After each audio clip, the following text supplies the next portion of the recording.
All maintenance of the XD1 Plus must be carried out by competent personnel. Here's some ways to check the maintenance of your XD1 Plus. Periodic visual checks can assess if there's any faults or issues with your XD1 Plus. Check any external damage to the device, ensuring the plastic isn't broken, which could affect IP rating. Check any damage to the USB port and cable supplied.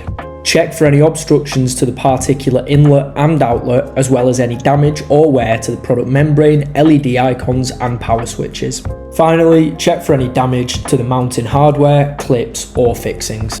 As part of the routine maintenance schedule, it's recommended that the XD1 Plus sensor is cleaned from time to time following use in dusty environments. To do so, wipe down the XD1 Plus inlet surfaces with a damp cloth to remove any external dust and debris. Then, using a canned compressed clean air, spray the device inlet for 10 to 15 seconds to clean the dust path. The particulate exit aperture is protected by a stainless steel grille to minimise the ingress of flora and fauna into the XD1 device. It's recommended that this grille is checked and cleaned during maintenance periods to ensure that it has not become clogged with ingress that may obscure the particulate sensing airflow.